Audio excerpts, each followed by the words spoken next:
Hello.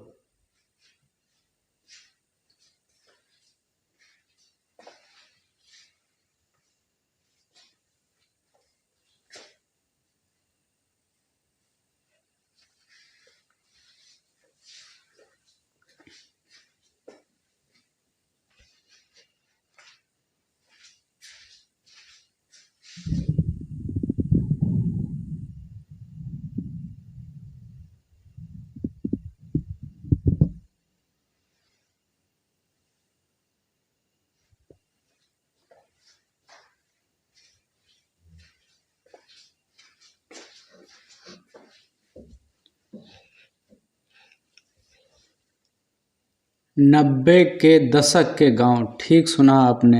हम बात करने वाले हैं आज उन गांव की जो परिस्थितियां थीं नब्बे के दशक में। नब्बे के दशक के मतलब 1 जनवरी 1990 से 31 दिसंबर 1999 तक का जो समय, वो 90 का दशक कहलाता है। किसी भी दशक की अगर आप बात करेंगे तो उस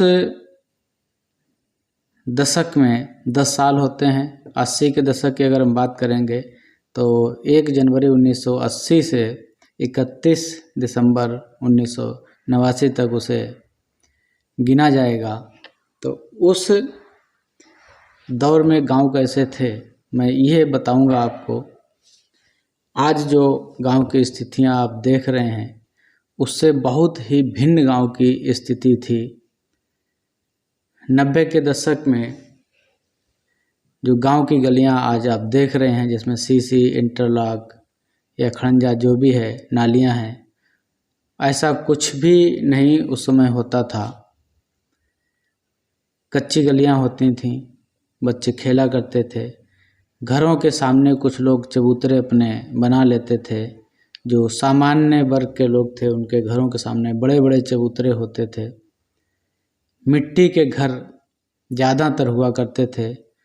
गांव के अंदर 2-4 घर पक्के दिखाई देते थे, बाकी सारे के सारे घर कच्चे ही हुआ करते थे।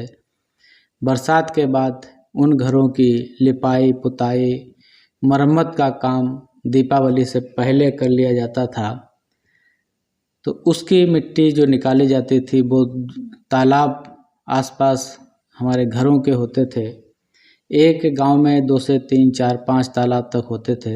उन तालाबों से मिट्टी निकालकर गांव के लोग, जो बरसात में क्षति हो जाती थी दीवारों की, उस दीवारों पे लेप लगाते थे भूसा और मिट्टी के साथ में। बाद में फिर उस पर चिकनी मिट्टी से उस पर सफ़ेदी करते थे।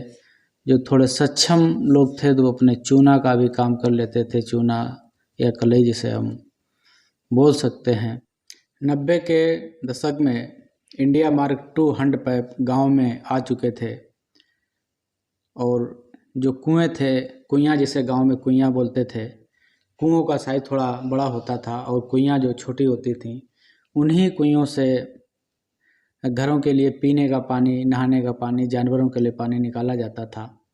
हैंड पाइपों की शुरुआत हो चुकी थी। तो उस समय दौर था कि गांव में 80 बस्ती में हैंड पाइप लगने शुरू हुए थे। तो हैंड पाइपों के पास 50-50 लोगों की लाइन लग जाती थी। कोई बाल्टी डब्बा जो भी जिसके घर में बर्तन था वो लेके हैंड पाइप पे जाता था। लड़ाई झगड़ा ना हो इसलिए लाइन में ही सबको लगना पड़ता था।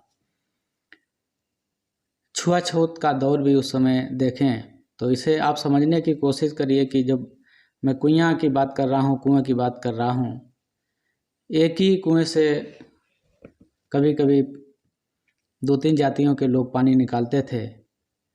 कुएँ से पानी निकालते थे तब कोई दिक्कत नहीं थी, लेकिन अगर आपस में बाल्टियाँ छू जाती थीं तो कुएँ पे लड़ाई झगड़े हो जाया करते थे छुआछूत के लेकर। लोग हैंड पाइप, जब एक व्यक्ति अगर पानी हैंड पाइप से पी लेता था, दूसरा उसे धोकर पानी पीता था। ये सारी बातें उस समय थीं। आज हम तमाम तरह के वायरस हैं, बैक्टीरिया हैं, मक्खियाँ हैं, मच्छर हैं, उनसे बेहद परेशान रहते हैं। बार बार हमें मौसम बदलते ही उनका प्रकोप झेलना पड़ता है। आज जैसे हम देखें तो हर घर में वायरस फीवर लगभग लोगों को आ रहा है और एक लंबा मोटा खर्च लोगों को वहन करना पड़ता है इन बीमारियों के लिए। उस समय ये सब परिस्थितियां नहीं थीं। लोगों को साल में किसी को धोखे से बुखार हो जाता था, वो भी तब हो जाता था जब बहुत ज़्यादा सर्दी लग जाती थी या कोई व्यक्ति भीग जाता था। और वायरस या बैक्टीरिया नाम का उस समय नहीं था। हाँ, चेचक और खसरे की बात ज़रूर आती थी। पोलियो की शिकायत थी, पोलियो का वायरस था। इस तरह आज की जैसे बीमारियां नहीं थीं। 90 के दशक के आते आते जो पहले गेहूं की मड़ाई बैलों से होती थी, गेहूं काट के ज़मीन पे डाल दिया जाता था, उसके ऊपर बैलों को घुमाया जाता था, जिससे जो गेहूं की फसल, पकी हुई फसल होती थी सूखी, वो भूसे में बदल जाती थी और गेहूं उसका अलग हो जाता था, उसे छांट के अलग कर लिया जाता था। लेकिन 90 के दशक में थ्रेसर गांव में आ गई। थ्रेसर एक दो गांव में होती थी, बहुत सारे लोग वहां पे अपनी फसल काट कर ले जाते थे कटाई के लिए। तो बहुत बड़ा परिवर्तन हुआ 90 के दशक से। और गांव की अगर हम बात करें तो गांव की गलियां बिल्कुल कच्ची हुआ करती थीं। गांव के आने के लिए कोई भी रास्ता पक्की नहीं होती थी। गांव के अंदर जो पक्का कार्य होना शुरू हुआ वो 2002 से शुरू हुआ। 89 से जवाहर रोजगार योजना का संचालन हुआ था। उस समय जवाहर रोजगार योजना से कच्चे कार्यों को वरीयता थी, क्योंकि गांव तक आने के लिए रास्ते भी नहीं थे। तो सरकार ये चाहती थी कि कच्चा रास्ता ही बन जाए, तो उस पैसे से कच्चे रास्ते बनवाए जाने लगे थे। पगडंडियाँ होती थी, पगडंडियों से लोगों का आना जाना रहता था। आज जो हम देख रहे हैं, गलियां पक्की हो गई, घरों के आसपास नालियां हो गई, लेकिन इतनी गंदगी हो गई, जहाँ भी जो विद्यार्थी, जो बच्चे जूलॉजी पढ़ते हैं, बायोलॉजी पढ़ते हैं, विज्ञान से जुड़े हैं, उन्हें पता है कि जहाँ पे भी नमी होती है, चाहे वो ज़मीन में नमी हो, किसी वस्तु में नमी हो या हवा में नमी हो, उस नमी में बैक्टीरिया और वायरस दोनों पनपते हैं। जब पनपते हैं तो लोग उनकी चपेट में आते हैं, बीमार भी होते हैं। उस समय बरसात के मौसम को अगर हम छोड़ देते तो बाकी महीनों का मौसम शुष्क ही रहता था। नालियाँ थी नहीं, घरों के आसपास पानी जमा नहीं होता था। हाँ, इतना ज़रूर होता था कि पानी बहाने की समस्या थी, तो जिन लोगों के घर तालाबों के आसपास होते थे तो उनके घरों का पानी तालाब में चला जाता था, और जिनके घर तालाब से दूर होते थे तो वह व्यक्ति अपने घर के पास, बाथरूम के पास, जैसे बाथरूम आज हम कह सकते हैं, आज भी 2-4 ईंटें रख के लोग बाथरूम बना लेते, उस पर कपड़े भी धोते थे और नहाते भी थे, तो वो पानी निकला हुआ बाहर आके गड्ढे में जमा हो जाता था। गड्ढे से पानी को भरकर लोग बाहर फेंक आते थे। और बाकी हर त्योहारों में जो गलियों की लिपाई पुताई गोबर से की जाती थी, बहुत ही अच्छा लगता था। गंदगी नाम की कहीं कोई चीज़ नहीं थी। आज जैसे पॉलीथीन हमारे जीवन के आसपास बिखरी पड़ी है, चाहे गली हो, चाहे गांव का खाली जगह हो, कूड़े के बड़े बड़े ढेर हों, ऐसा उस दौर में नहीं था।